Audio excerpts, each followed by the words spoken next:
여러 번에 걸쳐서 여러분들에게 말씀드렸던 기억이 있는데, 어, 갓난아기가 태어나서 뒤집기를 하고 걸음마를 배우기 시작하면 보통 평균적으로 한 2,000번 정도를 넘어지고 일어났다 하는 것을 반복해야지 제대로 넘어지지 않고 걸음마를 시작할 수 있게 된다라고 그렇게 이야기를 합니다.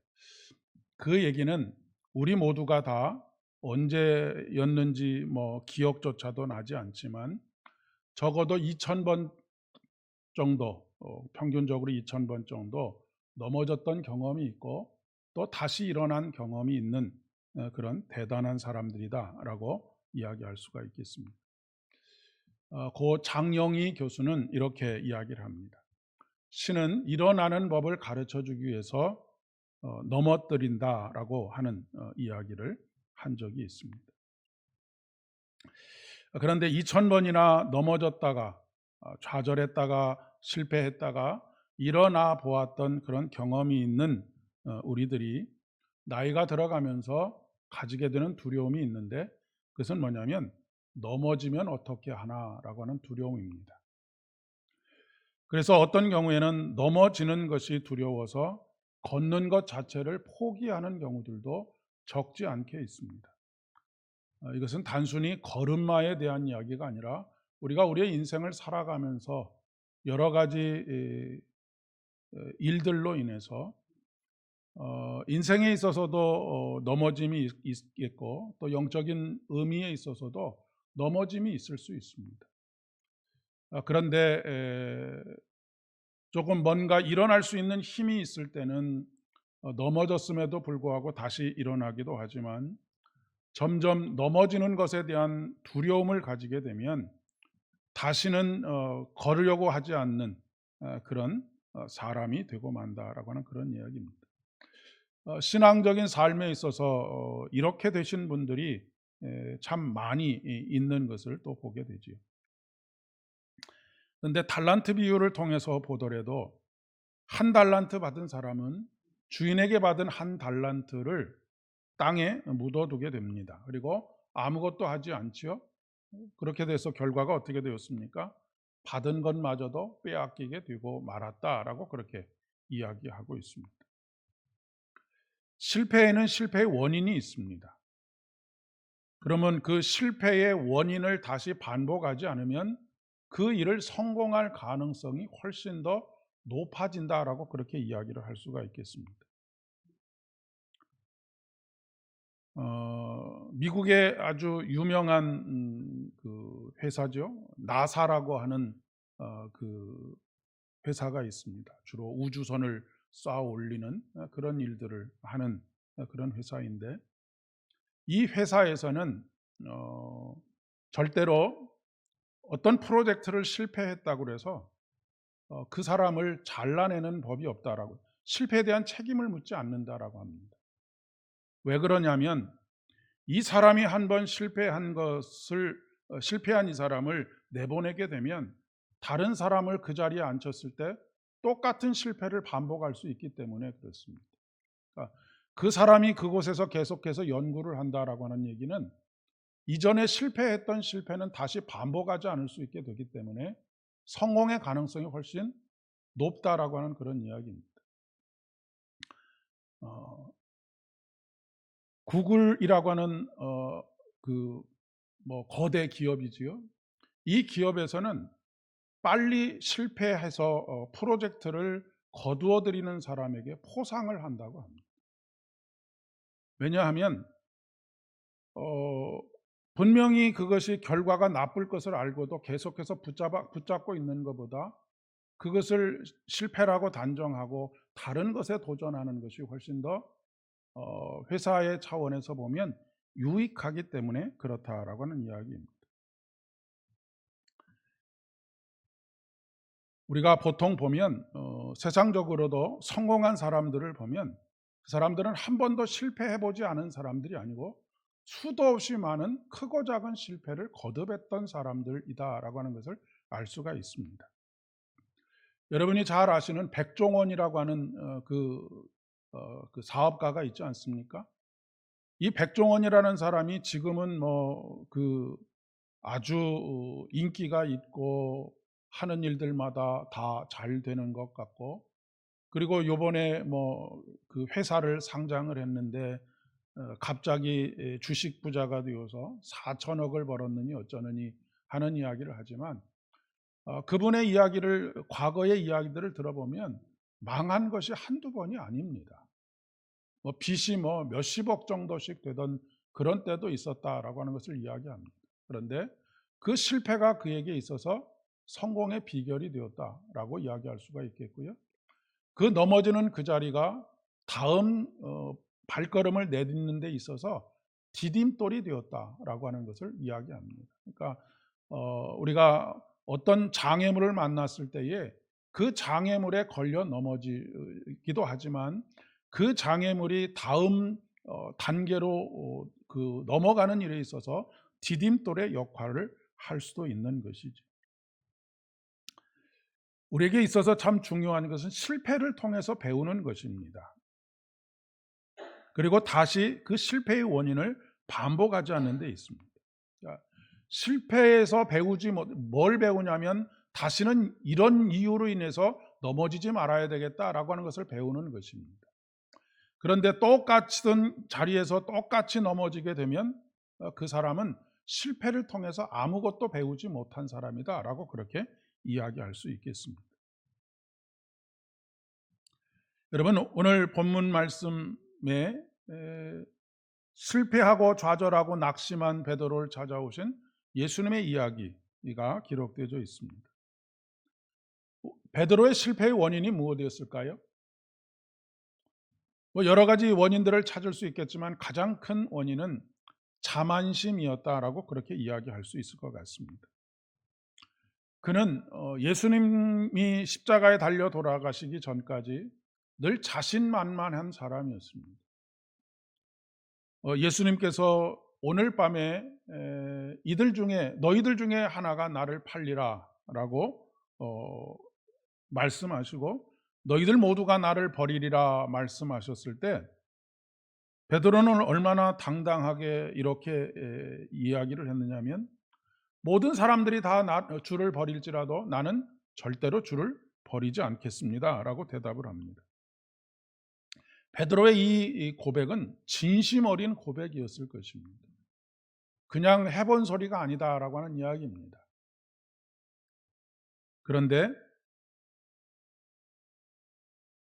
사실 베드로가 여기서 해야 될 이야기는 그렇게 자신만만한 그 태도의 그런 이야기가 아니고, 예수님께서 이렇게 말씀하실 때에는 그런 일들이 일어날 것이고 그런 일들이 예상이 된다라고 했을 때 그것을 귀 담아 듣게 된다고 한다면 뭐라고 예수님께 말씀을 드려야 하느냐면, 예수님, 그렇다면 제가 어떻게 하면 되겠습니까? 라고 물어야 했을 것입니다.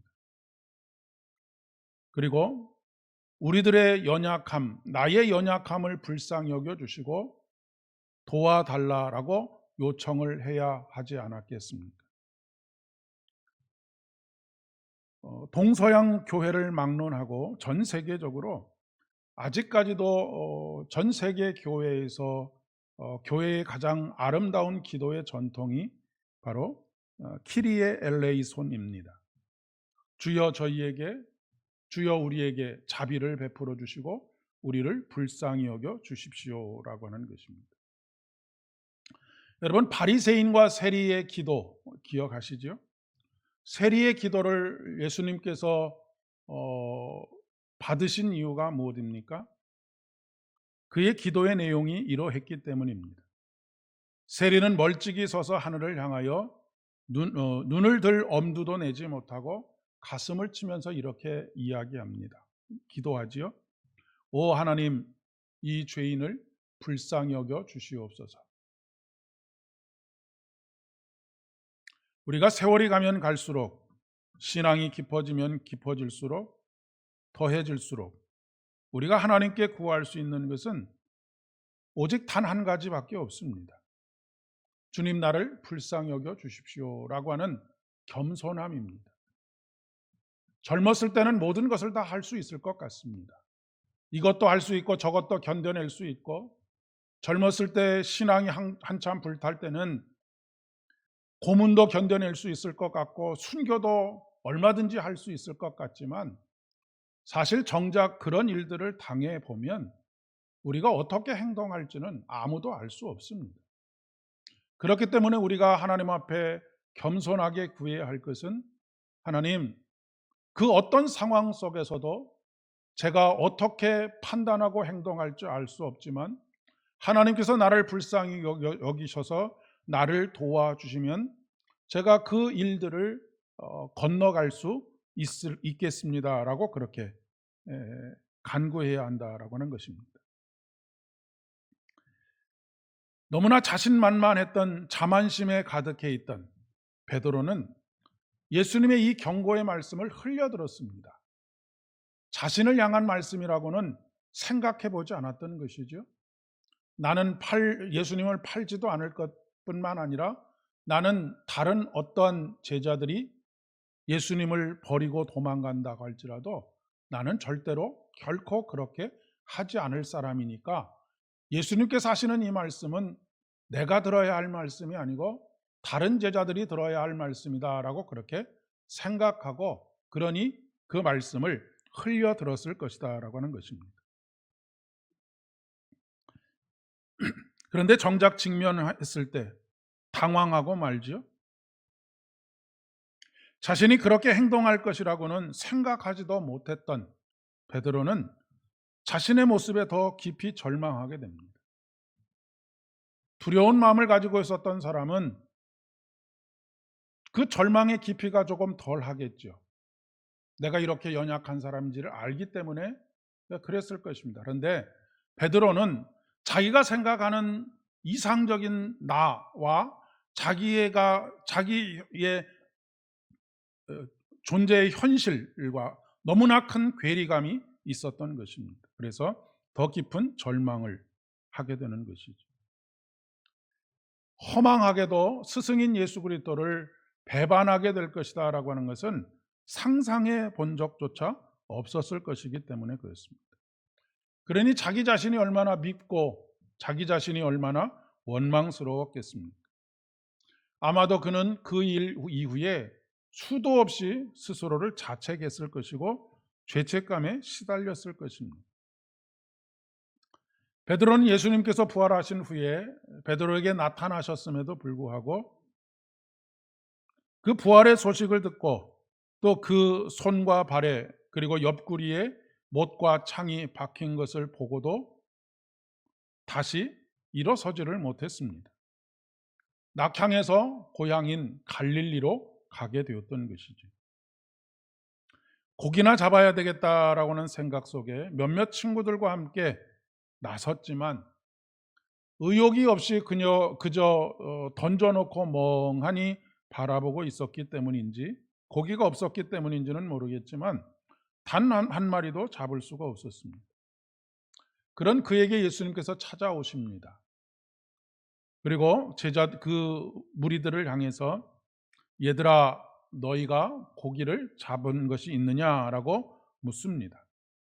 없나이다라고 대답하니까 예수님께서 그러면 배 오른편에 그물을 던져라, 그리하면 잡으리라라고 말씀하셨고, 물고기가 많이 잡혀서 그물을 들어 올릴 수가 없을 정도로 많이 잡혔다라고 하는 것이 오늘 바로 본문 직전에 있는 내용입니다.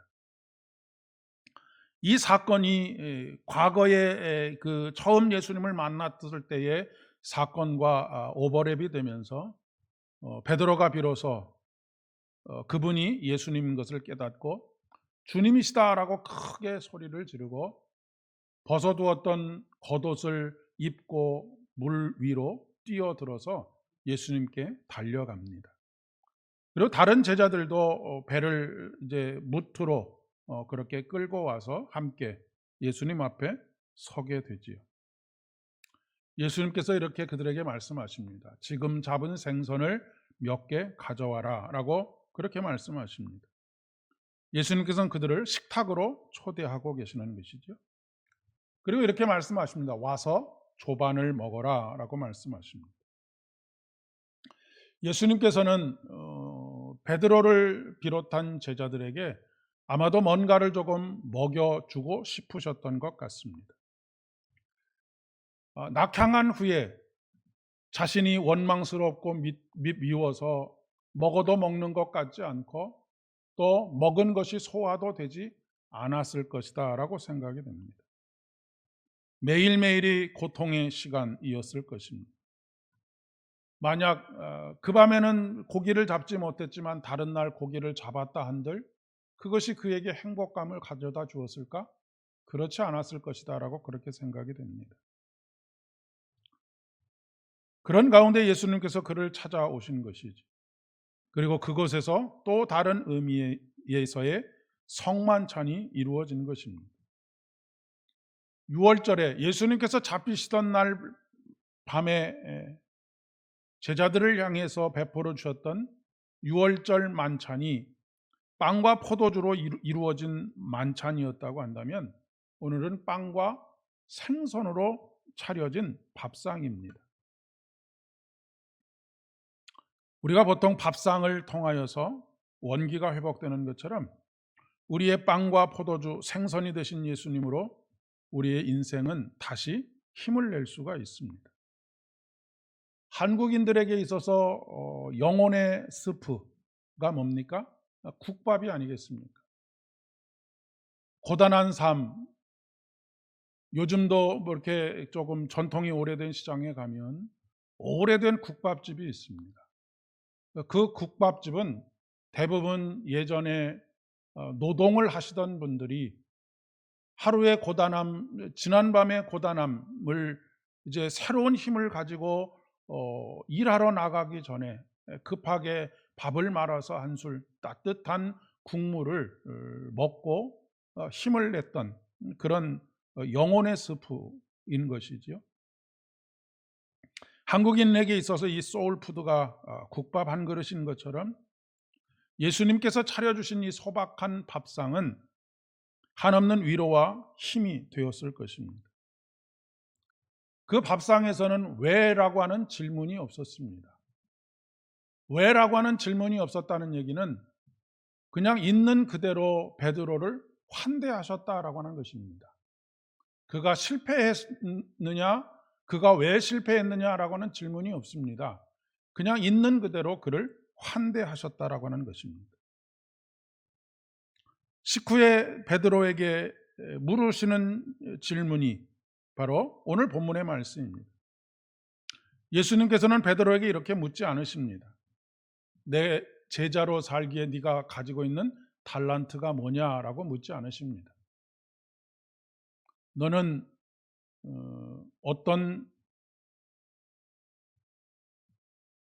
능력을 가지고 있느냐라고도 묻지 않으십니다. 지난번에 한 번 실패했는데 이번에는 실패하지 않을 자신이 있느냐라고도 묻지 않으십니다. 내가 나를 사랑하느냐라고 묻고 계십니다. 베드로의 실패의 문제는 능력의 문제가 아니라 관계의 문제였기 때문입니다. 여기서부터 베드로의 새로운 시작이 준비됩니다. 그런데 오늘 베드로의 대답은 예 주님, 제가 주님을 사랑합니다라고 고백하지 못합니다. 뭐라고 고백하느냐면 주님 그렇습니다. 내가 주님을 사랑하시는 줄 주께서 아십니다라고 그렇게 고백합니다. 이제는 나의 대답을 장담하지 못하겠다는 것입니다. 그만큼 겸손해졌다라고 하는 것을 이야기합니다. 그리고 나의 이 고백과 내가 하는 모든 행동은 하나님의 주관하심 안에 있다라고 하는 것을 고백하는 것입니다. 아마도 그는 이 대답을 하면서 지난날에 자신만만했던 그리고 자신만만하게 내뱉었던 말들이 주마등처럼 지나가지 않았을까 싶습니다. 자신의 사랑이 예수님과의 관계를 유지했던 것이 아니고 끝까지 제자들을 사랑해 주신 예수님의 사랑이 이 관계를 계속해서 이어오고 있다라고 하는 것을 그는 깨닫게 되었기 때문에 그렇습니다. 우리가 하나님과의 관계를 맺어가는 데 있어서 내가 열심을 냈기 때문에 이 하나님과의 관계가 계속 이어지고 있는 것이 아닙니다. 하나님께서 우리를 사랑하여 주실 때 끝까지 사랑하여 주시기 때문에 이 관계가 유지되고 있다라고 하는 것이죠. 그런데 우리는 제가 좀 더 열심히 하겠습니다, 이렇게 말할 때가 굉장히 많이 있고, 저는 이 일에는 자신이 있습니다라고 말할 때가 더 많이 있습니다. 그렇기 때문에 베드로는 자신을 확신하기보다 주님을 향한 자신의 사랑이 흔들리지 않도록 붙들어 달라라고 그렇게 고백하고 있는 것입니다. 이런 자신을 깨닫게 될 때 진정한 의미에서의 회복 탄력성이 생깁니다. 여러분, 이 고무줄을 처음 샀을 때 고무줄이 팽팽하게 늘어나지 않습니까? 고무줄을 당겼다가 놓으면은 다시 본래의 모습으로 돌아갑니다. 그런데 이 회복 탄력성이 떨어지게 되면 고무줄을 팽팽하게 잡아 당겼다가 놓았음에도 불구하고 본래의 모습으로 돌아가지 못하고 그 축 늘어진 그런 모습으로 되어지는 것, 이런 것이 회복 탄력성이 없는 것입니다. 우리가 은혜가 충만할 때는 회복 탄력성이 있습니다. 실패해도 금방 일어서게 됩니다. 왜냐하면 하나님의 은혜가 우리를 붙들어 일으켜 세우시는 것을 우리가 전적으로 순종하여서 그 손을 붙잡고 일어서기 때문에 그렇습니다. 그런데 회복 탄력성이 없게 되면 그냥 나 자신을 내려놓아 버리는 그런 일들이 벌어지게 되는 것이죠. 영적인 의미에서의 회복 탄력성이라는 것은 우리의 내적인 건강함을 의미합니다. 이 내적인 건강함은 어디로부터 비롯되는 것이냐면 하나님께서 나를 여러 가지 연약함에도 불구하고 사랑하여 주시고 계시다라고 하는 것을 깨닫는 것으로부터 회복 탄력성이 생기게 됩니다. 실패했을 때, 좌절했을 때라도 다시 일어날 수 있는 그런 능력을 가지게 된다는 것이죠. 이것이 바로 사도 바울의 고백인 내게 능력 주시는 자 안에서 내가 모든 일을 할 수 있다라고 고백하는 것입니다. 내가 나의 사랑으로, 훈련된 나의 사랑으로 하나님을 사랑하고 이웃을 사랑하는 것이 아니라 하나님께서 내 안에서 그 하나님의 사랑에 순종하여서 그렇게 살도록 이끌어 가신다라고 하는 그런 고백입니다. 예수님께서는 그런 베드로에게 오늘 내 양을 먹이라라고 말씀하십니다. 내 양을 먹이라라고 하는 것은 또 다른 식탁 공동체를 만들어 가라라고 하는 그런 의미입니다. 여러분, 식탁 공동체는 단순히 밥을 먹기 위해서 모이는 자리가 아닙니다. 식탁 공동체는 나눔을 위해서, 사랑의 나눔을 위해서, 교제를 위해서 모이는 자리가 바로 식탁 공동체입니다. 식탁을 준비하는 사람들은 식탁에 둘러앉은 상대방을 생각하지요. 그리고 그 사람들을 생각하면서 음식을 만들면 행복해야 하게 됩니다. 어른들이 흔히 그런 이야기 하지 않습니까? 자식 입에 먹을 것이 들어가는 것을 바라만 보고 있어도 행복하다라고 하는 말을 합니다. 이것이 식탁입니다. 그런데 어, 밖에 나가서 식당에 가서 밥을 먹을 때 식당 주인이 손님이 와서 밥을 먹는 것을 바라보고 보면서 저 사람 먹는 것만 봐도 행복하다라고 말하지 않습니다.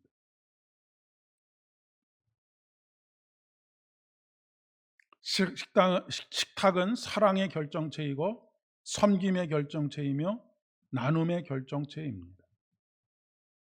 이 식탁 공동체는 처음에는 필레오의 사랑으로 시작이 됩니다. 우정을 나누고 교제하는 일로부터 시작이 되죠. 그러나 우정이 깊어지고 교제가 깊어지고 하나님의 은혜를 깨달아가면서 이 사랑이 아가페의 사랑으로 점점 바뀌어가게 되어져 있습니다. 모든 것은 한 번에 되지 않습니다. 사실 전도라고 하는 것은 식탁 공동체를 만들어가는 것이다라고 이야기할 수 있습니다. 내 양을 먹여라 라고 하는 것은 내가 말씀을 준비하고 상대방을 위해서 음식을 준비하는 가운데 그 사람의 입에 들어가는 것을 보기만 해도 내 배가 배부른 듯한 그런 마음의 은혜가 넘쳐나는 것을 말하는 것입니다. 그러니까 그리스도인들은 인색함을 가지고서는 전도할 수가 없습니다.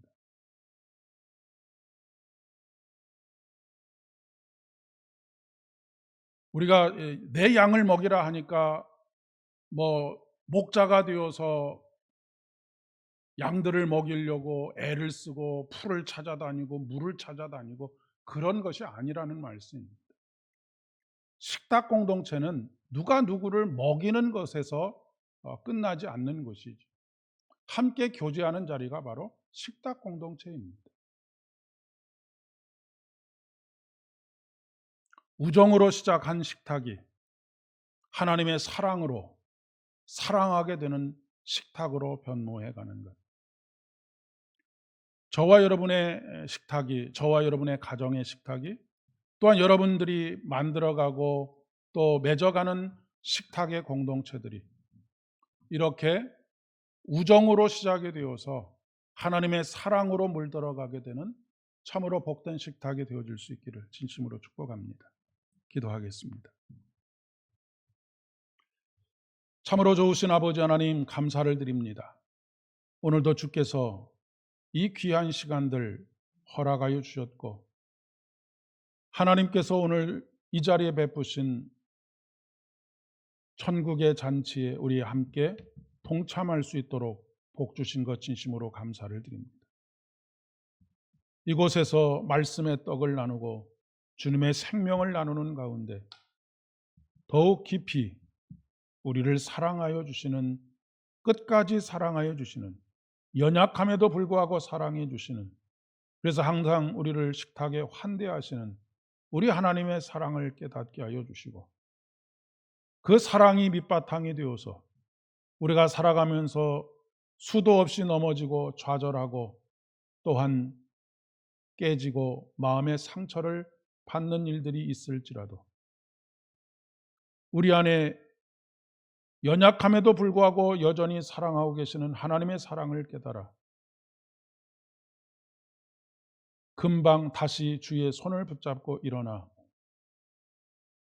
이 아름다운 식탁 공동체를 이루어갈 수 있도록 은혜를 더하여 주시옵소서. 우리의 식탁이 우정으로 시작하여 사랑으로 끝맺게 되어 생명의 나눔이 있고 깊은 교제가 있으며 섬김이 있는 그런 식탁들 되어져 갈 수 있도록 주의 복을 더하여 주시옵소서. 이제는 우리 주님 예수 그리스도의 은혜와 아버지 하나님의 극진하신 사랑하심과 성령 하나님의 위로하심과 교통하심이 오늘 거룩한 식탁에 함께 동참하여 우리 주님과 함께 나누는 교제와 생명과 섬김을 우리의 이웃들과 함께 만들어가기를 소원하는 사랑하는 모든 성도님들의 머리 위에와 가정과 일터 위에